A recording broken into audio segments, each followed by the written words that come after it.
Well, good evening and welcome to our Neighborhood Connection for Thursday, March 7th. Great to see everybody here. If you can make your way to your seats.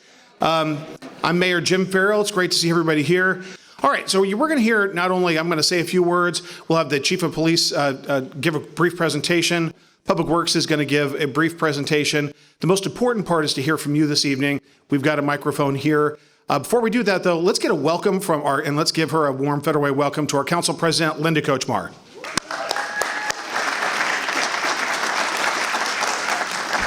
Anyway, thank you very much for being here.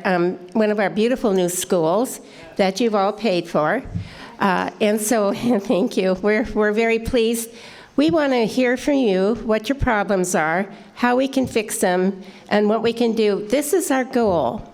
My goal has always been to make our community a place we are proud to call our home. So thank you all for being here this evening. You are the people who are going to make a difference. Thank you. I do think that the Council President hit the exact right note. You know, I think we were thinking about this. I don't think we've had a town hall meeting in person, clearly, since before the pandemic. And it was when the pandemic hit in March of 2020, 4 years ago. I think that because that had been winter, I think it had been probably 4 or 5 months before that. So it's been about 4.5 years since we've had a live town hall meeting. So it's great to get back to everybody.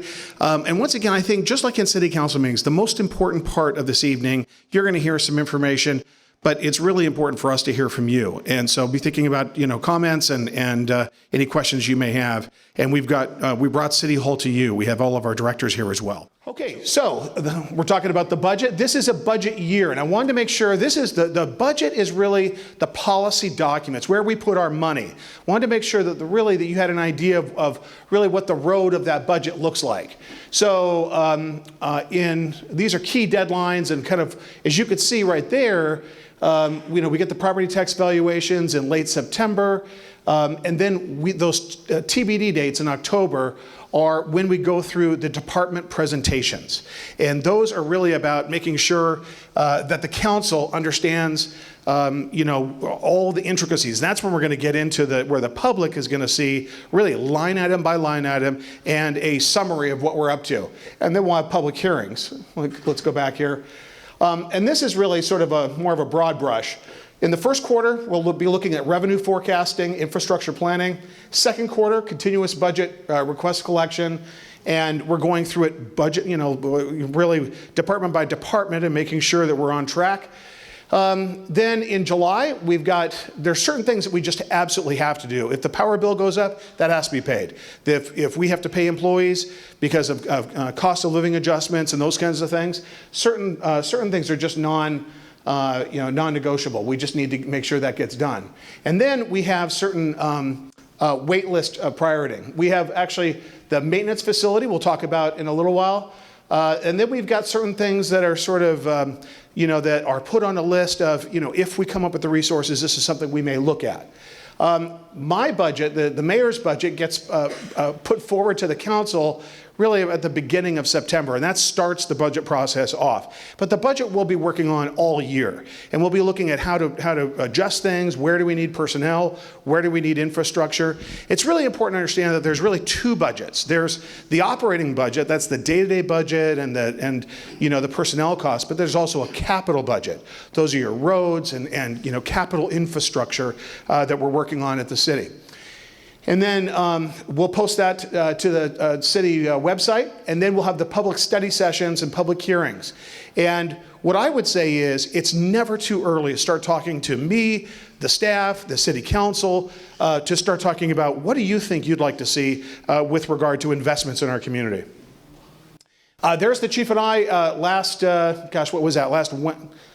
Wednesday for legislation. Actually, this was the hearing on 2113, the initiative before the legislature that gathered enough signatures about car pursuits. And the legislature had the decision to make of whether they take that initiative, 2113, along with two others that they heard hearings on, and either pass them on to the public put them on to the for the election, but have an alternative, or to pass them. And we were very glad to see that there was a hearing that day. The chief and I went down. It was a packed hearing. We presented our testimony in writing. They couldn't get to us in just the 1 hour, but it was very important for us to get down there and make sure that our positions were known. And we've been working with our delegation very closely and let them know that this was our #1 legislative priority, to restore car pursuits of stolen cars and make sure that people can be held accountable. Thank you. So we've launched a new website. This is really important about keeping in touch. We had a business safety summit. Our police department and mayor's office, and there's Tiffany again. Tiffany Hand is in charge of community outreach with the police department, and we wanted to hear from the business community about how can we help their business experience be better. Light rail is coming to Federal Way. It is on the way. It is coming. I can tell you this right here. When this crossed 320th, this is 100-year infrastructure. This is going to be here for a long time. And it's supposed to be here in 2026. It'll fundamentally change our downtown. You'll see probably 30,000 more people in our downtown, and that's why the infrastructure is absolutely critical. And it's also very important that we make sure that we're ready for this when it does come. But what you'll see as well is a tremendous amount of investment here, and we'll talk about that. Okay, the Commons.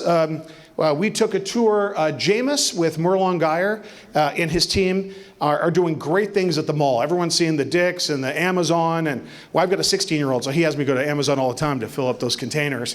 And but this is the office space between the Amazon and the pet store. And this is where 300 employees are going to be going, 300 plus, with employment security, I believe, with the General Services Administration of the federal government, and that's really going to. And you can see this. This is the old Sears. Can you believe it? Where the tire shop was. That's what this was. And this area right here, they had a bunch of folks, and they've got about 22,000 square feet of the second floor of the former Sears site that's going to be developed. So that was great. This is really, now everybody knows where the Performing Arts and Event Center is. Everybody knows where Town Square Park is. I wanted to talk to you very briefly about, this is really, we were back in Washington, D.C. last year with Congressman Adam Smith, who does a phenomenal job for this community. And we were able to get, at that time we thought it was going to be about 2.5, but it's just a little under $1 million that we're going to be able to get federal money to help out with this civic plaza.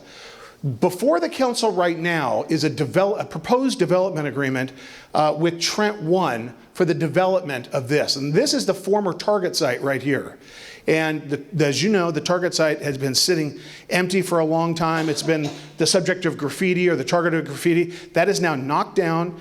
And we are working right now. In fact, actually, it's going to be on, the development agreement was supposed to be on the second meeting in March, but we need to make sure that we comply with notice requirements, technical legal notice. So it's going to be on the first meeting in April, which I believe is April 2nd. Stephanie? All right. So the first building that's going to be, the first thing that's going to happen in what we call Town Center 3, just to let everybody know, the PAC is Town Center 1. And I think we only have just a few million left on that's been rolled up with other things, and that's almost completely paid for out of $30 million. The Town Square Park is Town Center 2. That is completely all paid for. We had existing money in a bank account that was gathering interest for years and years, and that's all paid for. This is Town Center 3, and this is something we've been working on for a long time. It took a couple of years to resolve some legal issues with regard to what do you call those? Easements, thank you. An operating easement. Once we got that cleared, Keith Niven and the community development team got that actually really rolling. So this will be mixed use. You'll see residential in this area. You'll see a civic plaza here. And really what we're talking about is in the long term, this is what we want our downtown to look like. And this is what we envision. A public space here, some hardscape, some softscape to make sure. And this is actually, some renderings that we received from Trent about what we really want our downtown to look like. And this is just north of the mall. The mall, as you know, is going to be developing on its own right, and we're in pre-development agreement with the mall. The mall they're going to punch roads through the mall. The malls, as we know it, are going to fundamentally change. In fact, the first mall in the nation was Northgate Mall years and years ago, and they're going through a metamorphosis. And what you'll see at the mall is they're going to take the roof off it, they're going to punch 2 streets through it, and what you'll see is a residential area, what they call a Texas donut, which is essentially residential on the outside, go about 4 or 5 floors, and parking on the inside. So your community, as you know, and especially your downtown, is going to fundamentally change. And again, this is a rendering of what the downtown could look like. You're going to have your PAC on this side, the development over here, and really a place where we can gather again. Hello, everyone. It's my pleasure being with all of you this evening. There's been significant changes to public safety and crime in the past 3 years. I'm going to share with you the main causation, why these changes have occurred, and then what are the proactive steps that the city and the police department is taking to protect our residents and to take care of our business community. We're in a drug crisis. This is a man-made disaster with opioid, and now it's progressed to fentanyl. We're in the worst drug epidemic in the history of our nation. We've been hit really, really hard, particularly in our region, in our state, because about 2 years ago, we decriminalized all drugs. You could legally possess any drug, and it wasn't against the crime. Well, it went from bad to worse. So on August 16th, it became law again. It's a gross misdemeanor if you possess drugs again. So it gives us some hope. That was a significant change. Oregon was the first state to decriminalize all drugs.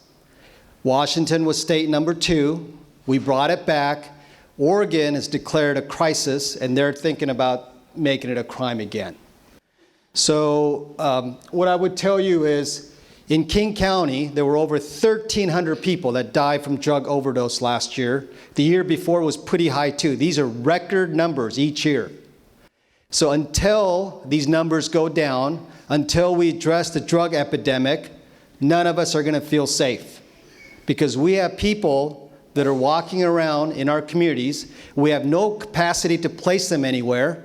Sometimes we take them to the hospital on an involuntary committal. Quite often, they're right back out on the street. So this is a huge issue that law enforcement can't handle alone. This is not an issue that City of Federal can handle alone.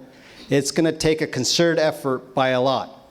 But I'm telling you, this law change, we're going to do our part to force people into treatment. Because fentanyl is 50 times more potent than heroin. This is really potent stuff. People don't volunteer to go into treatment. We're going to have to force people. It's going to be ugly work, but it's going to take, we're going to do our part as a city, hopefully other municipalities, so on and so forth. It's going to take some time.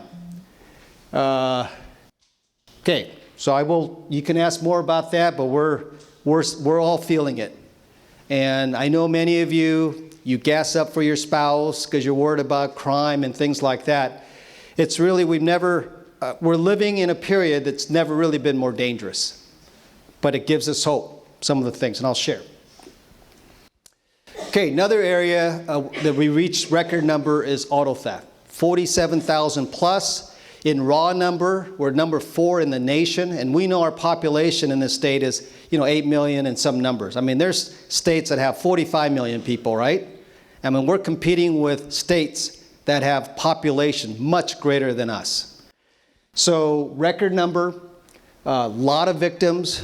We were having as many as 6-7 cars stolen in a single day.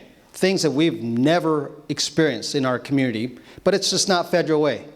Throughout the entire state of Washington, we've all felt the impact.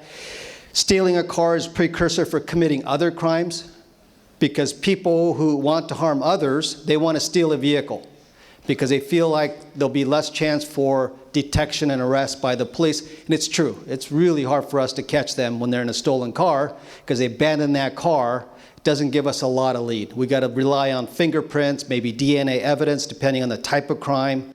It just slowed the process down quite a bit for us in terms of investigation. In 2000, 2020, before the anti-policing, no pursuit law, we had 640 vehicles stolen in the city of Federal Way. Last year, 2,303. Look at the impact. How many people can afford to have their car stolen? Not many, because it's a tremendous loss when you lose your car. Depreciation, you got to find the money for a down payment, you got to get a new car, right? So there were a lot of victims. So we're very fortunate they reversed the law. What I'm going to guarantee you, I don't give you very many guarantees, but I'm going to give you guaranteed from a police chief, our auto theft numbers are going to dramatically drop this year in our community. Okay? So just to give you an idea, 2020, we had 10 cars elude from our police officers. There was a time when we were doing police work, we would turn on our lights on a stolen vehicle, and they would literally pull over for us. And I tell that to our new officers, and their eyes are like this big. Yeah, because they didn't want to risk eluding from us, because that's another charge. And you're going to go to jail for a longer period. In today's world, nobody stops for us. They all run. And when we do catch them, we say, hey, juveniles, particularly juvenile crimes, purse snatching and so forth, why did you do this crime? They go, because we knew you couldn't chase us. But they didn't know they crossed that threshold, right, with purse snatching, robbery, that we could. But that was their belief, that we couldn't do anything. So they were doing that. So now look at 2022, 431, 23, 431. I said, couldn't you give me one number off? Because that looks like we made a mistake. But they double-checked. Commander Jones assured me that just by chance, it's same identical number. It looks like a mistake, but I assure you it isn't. And as of February 29th, 84. And you're going to see these numbers drop. Okay? When there's accountability and consequence, people behave differently. Okay. So overall crime last year went up 3%. If it wasn't for the auto theft increase, we would have had an overall crime reduction. Murder was up 38%. We went from 8 to 11. Manslaughter down 100%. We went from 1 to 0. Forcible sex offense down. Robbery, we got hit pretty hard there, 53%, 239. I'm hopeful with the law change that will start to come down. Aggravated assault up 6%, 324 to 342. Simple assault down. Burglary commercial down 10%. And residential burglary down 21. Now, commercial burglary may be down, not a huge number, but it's the method in which the burglaries are committed. So if you're a criminal and you want to get into that business and leave as quickly as you can, what's the fastest way to get in? You steal 2 cars, and you use one to ram it, just in case the car gets disabled, you got another getaway car. But that's the quickest way to get in and get out before the police show up. And even if you're trying to steal an ATM, the crimes we hadn't generally seen before, let's say even if you're stealing an ATM and the cop shows up, guess what? They know we can't chase them, or the belief that we won't chase them. And guess what? They're listening to us on the smartphone. They're listening to the scanner. They're no dummies. They're pretty street savvy. They're listening to us. They as soon as we get dispatched, there's a little delay, but they're taking off. Motor theft, 1496 to 2303, but I told you in 2020 when we had 600 stolen vehicles. That's the overall crime in Federal Way. And then one of the good news that I wanted to share is residential burglary over time has really dropped. If there's one positive news, home break-ins are down because people have hardened their homes, more security system, surveillance system. The criminals are kind of generally avoiding the homes because many of us are spending more time at home. So they moved on to other types of crimes. But I wanted to share that because I remember 2014, it was a huge problem. There were a lot of fear in our communities. When your home gets broken into, that's a major invasion. But I just want to share with you, over time, we're significantly down on residential burglaries. That's a good news. This is Sector 1. It's our biggest, we do sector policing. Cities divided into 4 sectors. Officers are assigned to sectors for calls for service.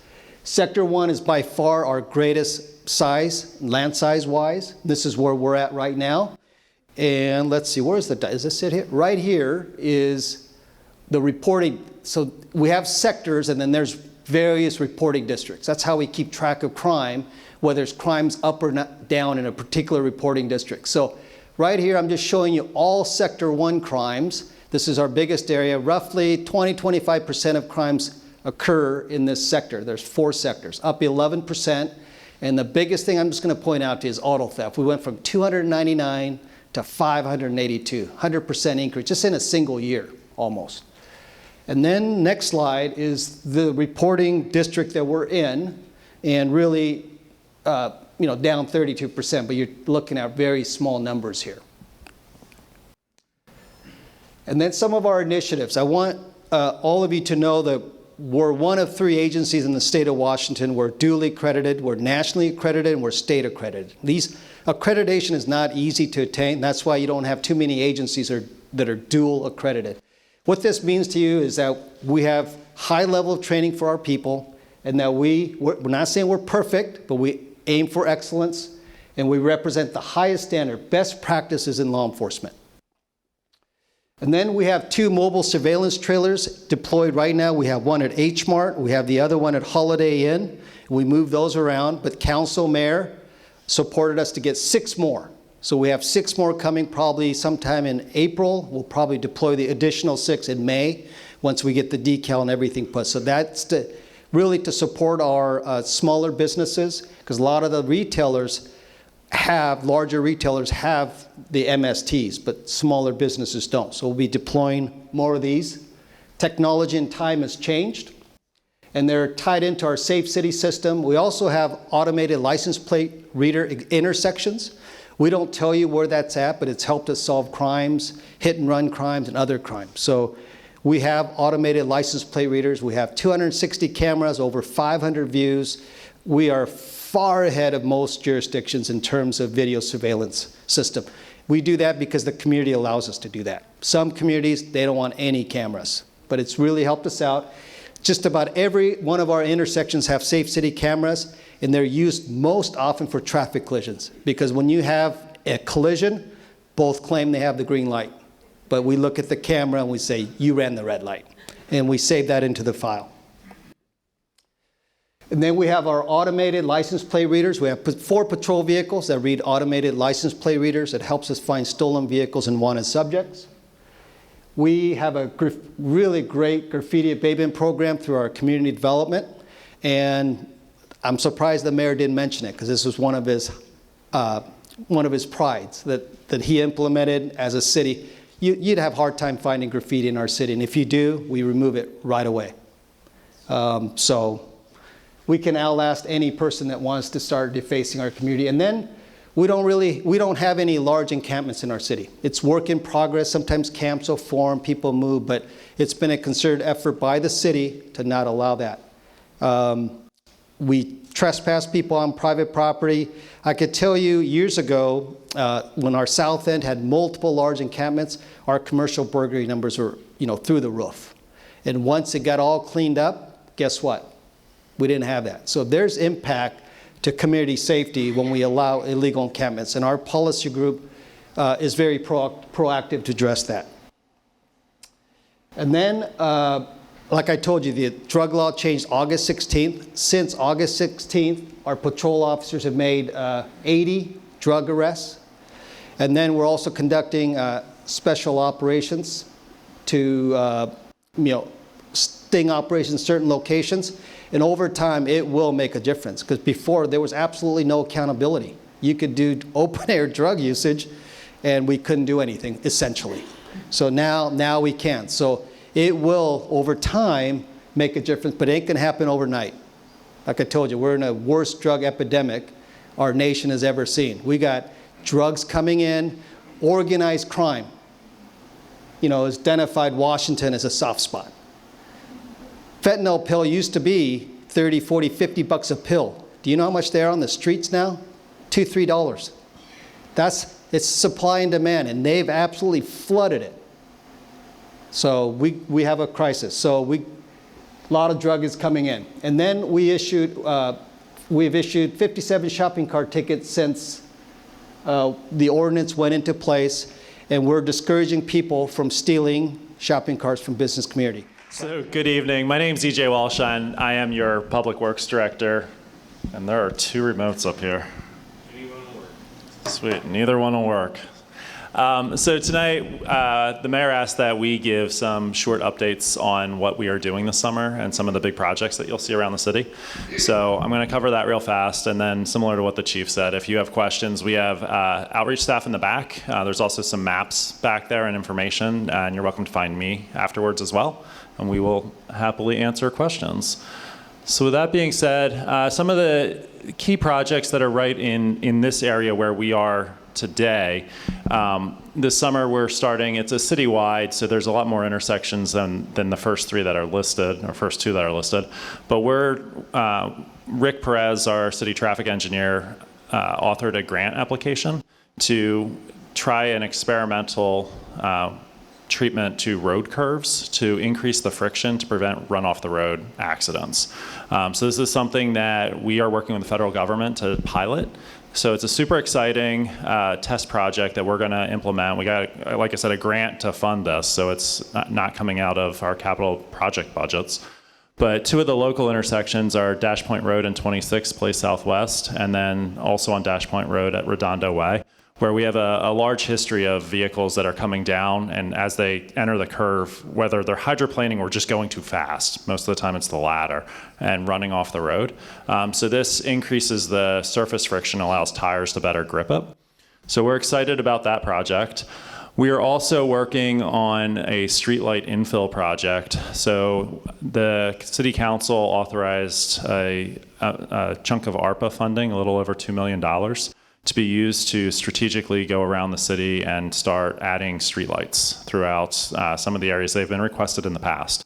So that is actively in design right now. That went out to bid once. We're regrouping a little bit, and it's actually out to bid a second time right now. We're also working hand in hand with Sound Transit, the police department, my staff, on a fiber project. So the fiber network, the city operates a fiber network within the city that is the backbone of all of the traffic signals, all the streetlights, all of the cameras that the chief talked about. And that's what allows us to actually pull all the signals back to City Hall. It's what allows us to control the traffic signals and the lights and make programming changes to them. So we are adding about $2 million worth of fiber. And again, that's something we were able to work with Sound Transit and grant funding to go out and go all the way up Military, across 272nd, all the way back down Pack Highway.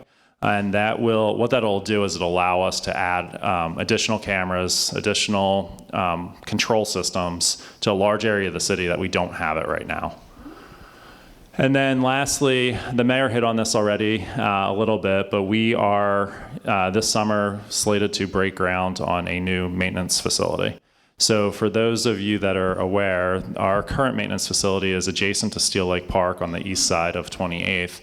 And it was the original fire station for the city. And the city has greatly outgrown it. Since then it was a dance hall at one point, it was City Hall at one point. But we're at the point that we need to be able to provide services for the community, and the amount of staff and the expectations of the community, that facility just doesn't support it anymore. So we've been working on the design of that for about 2 years now and acquiring property to the north of that facility, and this summer we are slated to break ground. The last major project I'm going to hit on tonight, and for this, I knew this map was going to be really small on here, so there's a large map in the back as well with the same information for when we're done. But we are working again on a large overlay project. So a couple of years ago, the funding for the overlay project got significantly increased through the solid waste utility tax. And we are this year slated to pave about $5 million worth of roads. So to put that in perspective, 10 years ago, we were doing about $1 million worth of roads in a summer. So this is a large improvement. Some of the roads that are right here locally are 21st Avenue Southwest, and then we're working in conjunction with the Parks Department to redo the Alderbrook Park Trail this summer. So for those of you that have been out there recently, you've seen our Parks Department out there route cutting and getting some advanced work done for that project. So we're happy to see that road or that pathway through the trail rebuilt. And then we're also doing a substantial number of handicap ramps and ADA improvements along Southwest Campus Drive this summer. So that's another large project that we are happy to see done. It's long overdue, and it's good that we can get that work done. So we wouldn't be Public Works if we didn't share a little bit of numbers. So the shameless advertising plug is Eyes on Federal Way. So this is the city's system to report issues for any department, not just Public Works. But if you haven't seen it previously, I'd encourage you can go to the city website. You can download an app onto your phone if you want. If you don't want the app, you're welcome to use the website. You don't have to log in or anything like that or download anything. And you can report issues that the city will address. So in 2023, just Public Works, not citywide, we responded to 3,663 requests from the community. Of that, over 1,700 of them were related to garbage and litter in the right-of-way. So there were 232 related to traffic sign repairs, which are mostly collisions, mostly knockdown traffic signs. 151 dead animals, and then 218 requests related to vegetation and not being able to clear or see sight distance.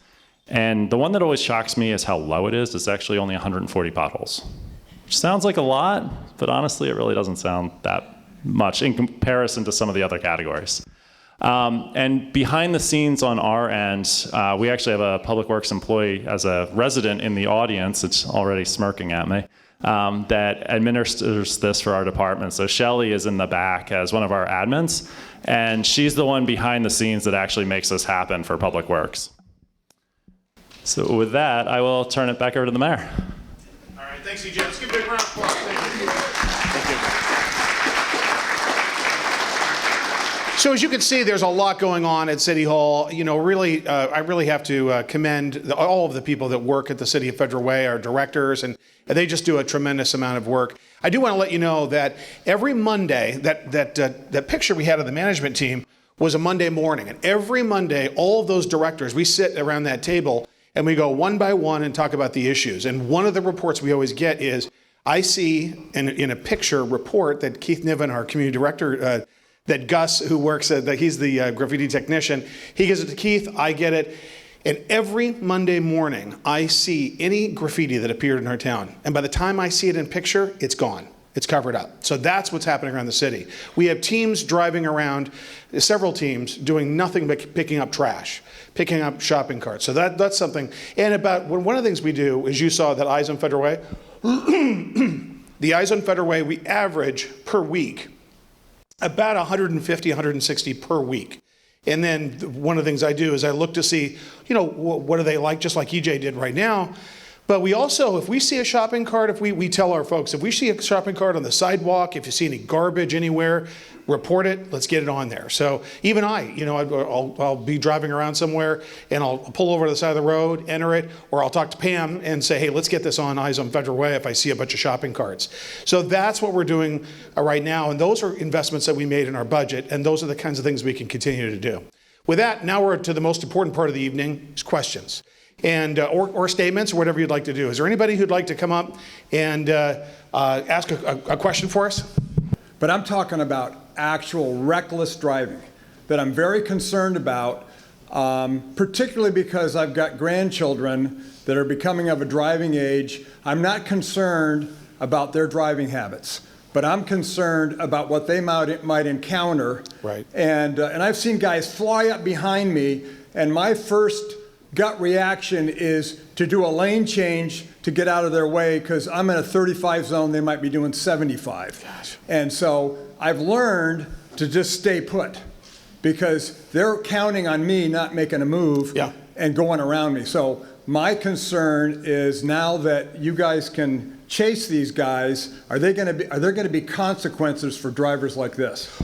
So what I would say in a situation like that, if you see somebody going that reckless, if you can, I don't know if you've got a button you could push and call 911 from either your phone or do it safely, get on the phone, let us know, and at least they're going somewhere, and especially if they're going toward the west. I don't know if the map isn't up anymore, But, maybe we can hone in on them. And if you've got a vehicle description, that'll help too. But in regard to consequences, let me say, before I turn it over to the chief about traffic enforcement, so we have our own municipal court. We've got 2 great judges. And a reckless driving is a gross misdemeanor.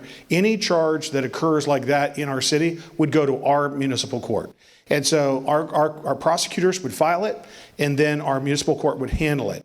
And so then it's a matter of, now, in regard to the pursuits, let me hand it over to the chief. If this is the floor, this is the law. Now, the law says you can pursue if they commit a crime. We're going to have more of a restrictive pursuit policy because we're in an urban environment. We're probably going to go back to the pursuit policy that we had before. We didn't indiscriminately chase everyone. We have to be smart about it because one of our goals is to not hurt innocent people. We have to calculate that risk. 2, 3 in the morning, they smash into a commercial building and they flee. We're going to chase it. Yeah. I'm talking about, I'm not talking about somebody going 20 over. I'm talking about somebody going double the speed limit. Are they going to be chased now, or is that too risky? Depending on the time of day. Yeah. Early morning maybe, but during daytime 5 hour, I would tell you no. Go ahead. English Gardens Park. Yes. I presume the Parks District or somebody has control over that. We do. They do a lousy job. May of 22, they finally, after 10 years of yelling and screaming, they finally changed the fence and put up a wooden fence with the promise that they'd be back after the wood dried to paint it. And it hasn't been painted? Hell no. All right. Okay, where's John Hutton? And well, John Hutton is actually, you guys, it hasn't been 29 or 30 years. It's been 32 years. So, John, you're going to be on this fence, right? Absolutely. This is the first complaint I've gotten in 32 years, so that's really? pretty good. So I wish that were true. Considering I talked to you on it earlier. We did. I don't remember talking about the paint, but I do remember the conversation. And Let me check tomorrow. And the wooden one on the other side of the park is still rotted out. Let me check on it. And the chain link fence has a bunch of trees falling on it and things like that. And the fence is in decrepit shape. And the path, well, the city sent out notices to everybody saying that we should fix our sidewalks. The park, on the other hand, and the city, on the other hand, they don't take care of theirs. When you send out those notices, it ticks people off. Yeah. Who do you complain to, and who gets a ticket? I'll take the second one. You want to? We're going to work on this park, right? Yeah, I'll check on it tomorrow. I'll find out what the story is on the fence. All right. Give me a call. You know my number. Yep. Okay. Well, actually, John, will you make sure you get his phone number and email? Okay. And then that's a beautiful community park.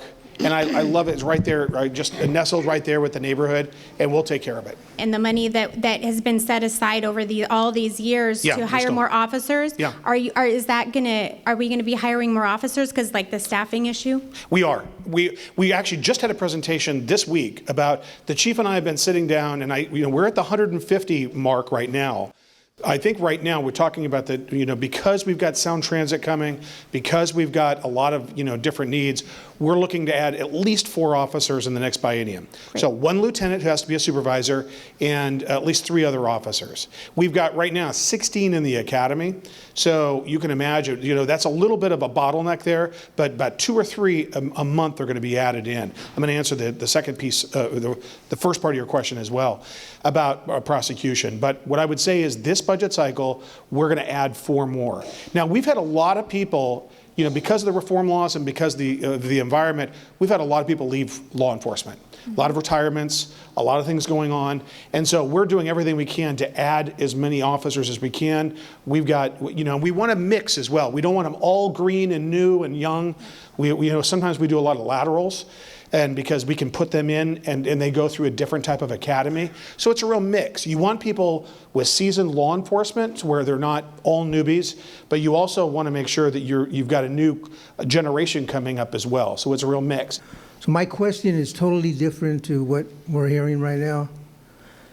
If it could be 1 o'clock in the morning, 2 o'clock, 3 o'clock, 4 or 5 o'clock, these airplanes sometimes I think they're going to just land on my roof. Where's Bill? And they just keep going this way. They used to go Pacific Highway. Now they're coming through here. And why are they coming through here? Why can't we do something about that? We're working on that. That's something. Bill, can you do you have like a 30? So we've been engaged on this issue because it's a quality of life issue. Yeah. Whether it's here, this is actually where the turn actually occurs, right over Twin Lakes. There has been a whole lot of work that's been done over the years about our engagement with the port. I meet regularly with the port. Bill, will you tell them about the efforts that we've made? So we have a group called, we're part of the SeaTac Airport Committee of the 6 Cities, and Mike Bragado's on it, and so is Dave Berger and I and other people. And basically what the legislature just did was not only try to fix the sound packages north of here, now the port has to pay for them, and they believe it'll apply to Federal Way. The next piece is, in the next 3 months, we're going to make a presentation to you all because they want to basically expand the gates at the airport. There's going to be a huge public process, and all 6 cities are going to go all in to have all of you show up and say, wait a minute, what are you going to do about what you're doing to us now? Yeah. And we're talking sound, we're talking routes and everything. So stay tuned. We're going to motivate everybody. So. Okay. And Bill's been working on this. One of the very first things I did when I became mayor in 2014 was put together a task force on this very issue. We actually analyzed whether we did go through some analysis on whether we wanted to join other cities with regard to litigation or engage in a different way. We've been working with the Marine Hills, and in fact, Marine Hills is so bad that in the summertime, and if they have their spring and summertime, if they've got their doors open, you just can't even have a conversation. It's one after the other after the other. And so that's why we've got There's been a whole lot of work that's been done about engaging on this issue. Because, like when it's cloudy, yeah, I don't know if they know where they're going, but, it's really low, and I'm on the second floor. And I'm just thinking they're going to land. Well, there's one of the things they've been doing is what's the name of that where they moved over the flight path for about 1,000 feet off? Pac Highway used to be the line that all the pilots used to come down. Yeah. And then there was a green initiative where they wanted to move them over. They moved them over about 1,000 feet. Well, if you think about Federal Way and look at a map of Federal Way, think of Pac Highway and 1,000 feet to the west. That's the heart of our community, our residential community, right around First Avenue in that area. So, and then there's been a real disparity about how South King County is treated versus North King County, and that there's a real concern about equity, about some of the higher income areas of King County are not as impacted as South King County. Wow. And so I really think it's something that we are really engaged on. I'm going to be in Congressman Adam Smith's office next Tuesday, and I will bring this issue up with him again because we're engaged on it. Awesome. And there's also, but I do think that based on the way that the planes are coming down and the way they're taking off, technology is helping us, and the planes are getting quieter. But one of the things they were doing as well was the rate of ascent was much. They were trying to save money and not go up a lot higher, and we really put our foot down. And that's why if you get on a plane now, and if you take off going southbound, you do see much more of a sharp incline because they were easing it up. And by the time they got to Federal Way, is about where they'd hit the thrusters. Yeah. About 3 o'clock in the morning for some flights, and it's been impacting us. So we're engaged on that issue. Okay. Thank you. One thing I would like to ask is, I know we've been trying to get that day center to clean up their mess, and they keep on saying they're not going to get rid of the people, and then we, I think, put more pressure on the businesses across the street have finally complained a little bit. You were saying, Chief, that we could move those blue light specials. Instead of being in front of H Mart, maybe we can actually put it in front of maybe Joe's Deli right there. Maybe not, I don't want to take up one of his spots, but right there so we can have a good idea of what's going on there, or across the street at the daycare where they have little kids and they're watching, the parents are picking their kids up, dropping their kids off, and these people are doing drugs right out there. There's drug deals and so on. And I know this is right by City Hall and by the police department, and I know you guys are doing the best you can, but I'm wondering if we can be the next Bellevue, even though they don't get junk like we do.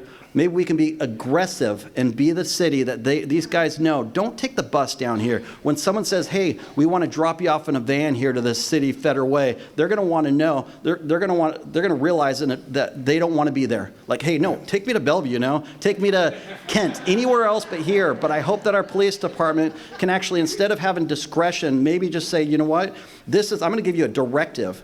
This is what we want to do. We have this plan, not just little teeny operations of this, which you guys are doing a great job of that, but having a culture of just getting these guys and being there, and instead of have somebody call and a 911 call, maybe we can stop before the call even gets there.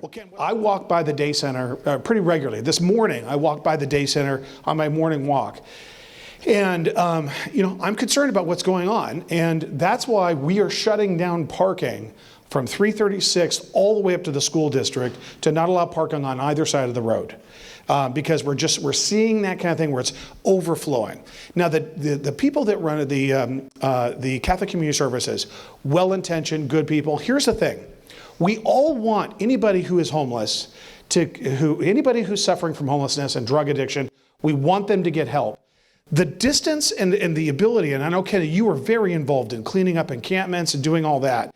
Getting somebody who's in a camp and sleeping in a tent to an apartment and getting their life turned around, there's got to be something in between. And you need, what's I think good about the day center, if they will work, and then they have been working with us, and they have a licensing requirement as well, is to get access to services, to get whether it's services for drug and alcohol treatment, housing, reconnect with a loved one, get a shower, wash your clothes. These are basic human things, and I know you care about these people, and you've been out there talking to these people and trying to help them.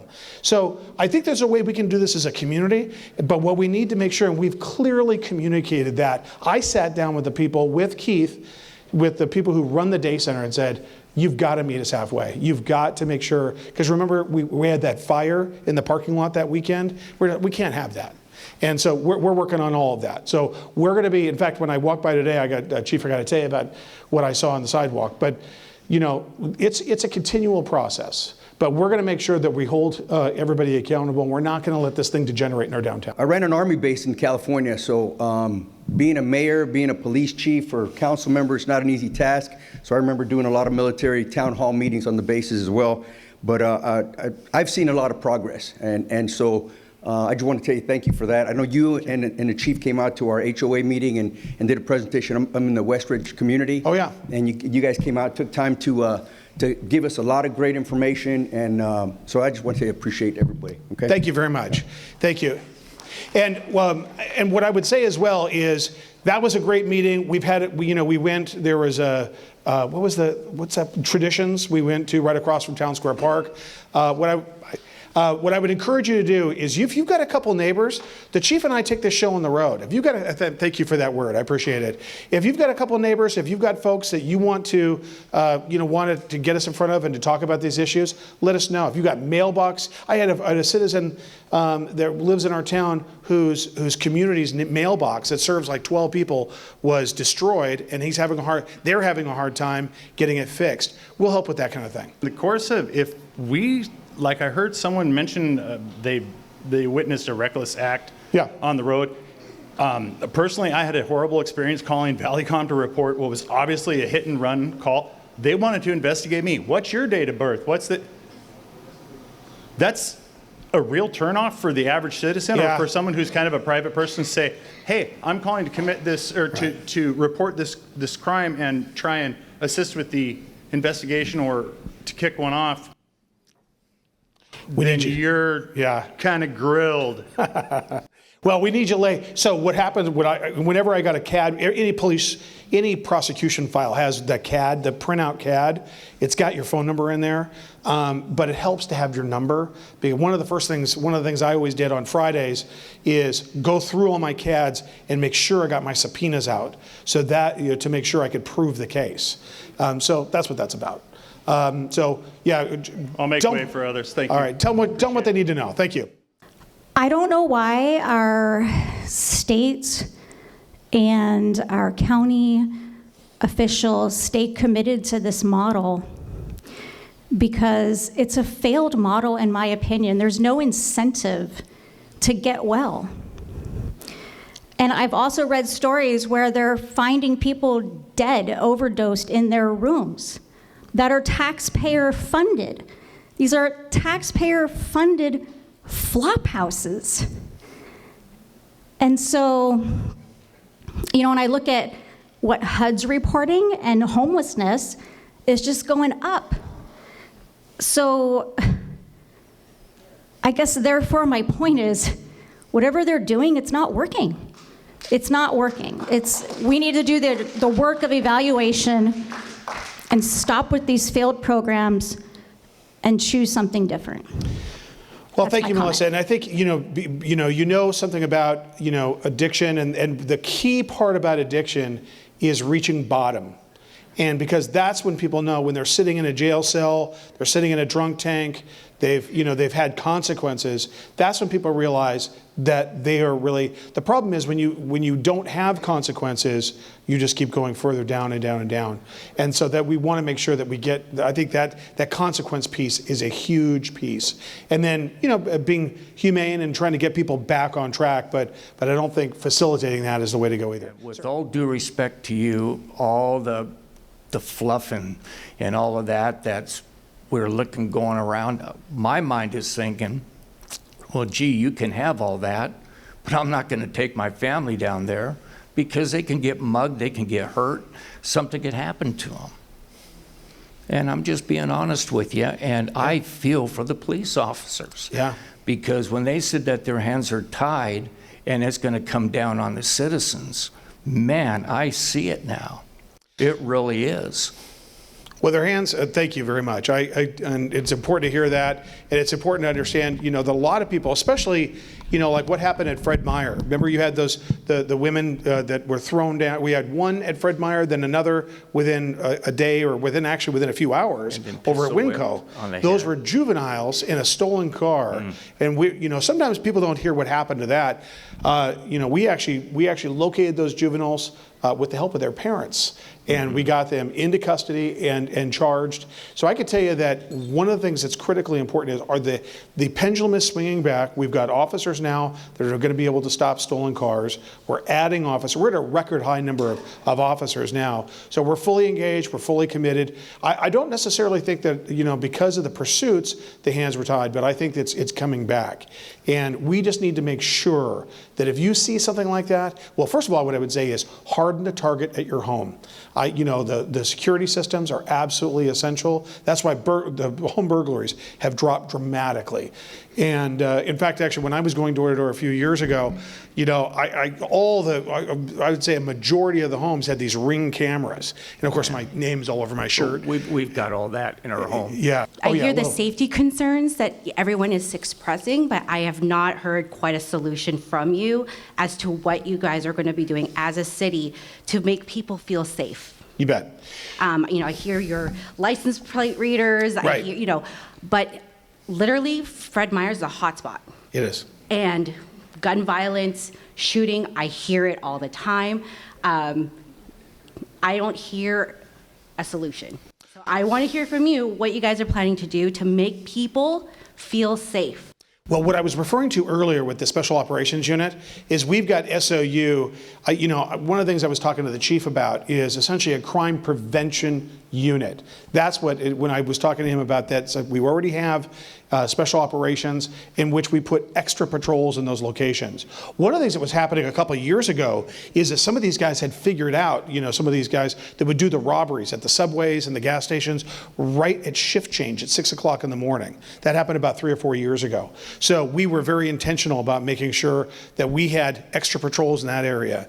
We had the extra overtime at Fred Meyer, and that's something I think, Chief, are they still doing the overtime at Fred Meyer, or did they stop that program? So, yeah, I'll call him tomorrow. I will call Fred Meyer tomorrow, and with the chief, and we will see. We'll ask them to restart that program where we had our own officers there work on their own time in overtime. And that, I think, really helped. Now, we would get some snarky emails every once in a while about, why do the police officers hanging out at Fred Meyer? And it's like, well, they're there because they're being paid to and they're off time, but they use our cars. So it caused a little bit of confusion about why are the police officers camped out at Fred Meyer? But that's because they were being paid to do so. I'll call Fred Meyer tomorrow. But I think that whole area, there was a shooting that occurred a little while ago, maybe about a year or two, that we had officers literally across the street from the post office at right there by 21st. Yes. And our officers heard the shots. So that's where we just need to have much more of a presence. But see how, we live in a community where we have gunshots. Yeah. And literally every day. So it's a common thing. Yeah. And so, what are you guys doing to reduce that commonality that's happening every day? Arrest the people doing it. That's as best we can. We have an ECAT program, which is we put cars out there, police cars out there periodically. We have extra patrols. We have, it's very important. That's why we have to have the personnel in place to where when we get that, we can get those individuals arrested. When I first started remember I spent all the time as a prosecutor. When I first started as mayor, the very first thing I would say to the chief, because he calls me, it doesn't matter what time of night it is. He'll call me if there's a robbery, if there's a homicide, any bad thing that happens. He and I are talking in the middle of the night or all the time. And the very first thing I ask him is, did you get the gun? And this is why. If we catch somebody with a gun and they've committed a robbery, that comes with it a 5-year enhancement on top. A robbery in the first degree has a standard range of 21 months to 31 with no prior history. You tack on 5 years with no good time on top of that, that's tremendous leverage to get that person off the street. So we've got to arrest when we get these. That's why pursuit is critical. When we pull these stolen cars over, we're going to get guns out of them. The pursuit thing is a game changer, even for stolen cars. A lot of the stolen cars have guns in them. So when we have, whatever the case is, whether it's a homicide, a robbery, a domestic violence assault, at any level, we need to capture the firearm. Because that'll give what I used to do. One of the things that prosecutors do is if they have a firearm in a case, they could say, you could plead guilty to a standard range sentence, but if you want to go to trial, we'll add the firearm enhancement. And people get very reasonable when they're facing either 3 years or 5 years extra time on top of their regular sentence. Catching the firearms is absolutely essential.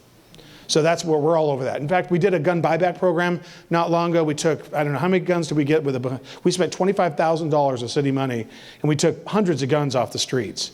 But it's every day. It's not one day, it's every day. And it's about being intentional about it. Well, I think, does anybody have any last questions? Yes, sir. I just want to say, everybody that's here, or if this is getting recorded, come to the council meetings. I really like our city council. Been going for a couple of years, and I've really got to know them and stuff and listen to them, and I really appreciate everything they do. You guys are awesome. Thank you very much. One last point. We live in a day and age, where in my last neighborhood, I probably knew, the people on either side of me. The guy across the street always helped me with my Christmas lights, and when we were gone on vacation, he'd take our trash in and out. We all need that. We need to go a couple people further. And you're talking about strategies. I'll tell you this, what I would do, what I think is absolutely essential, is talk to your neighbors. National Night Out is a great opportunity for us. The chief and I go to 6 or 7, sometimes 8 locations in one night. It's a great opportunity to meet your neighbors and to make sure that you've got a network that is working, and we've got Tiffany and her team in crime prevention. They can do a block watch. So we are not, one of the things is, I refuse to think of myself or this community as a victim. We are not victims. We just need to lock up arms, work together, and work hard and keep the faith. Thank you, everybody. Appreciate it.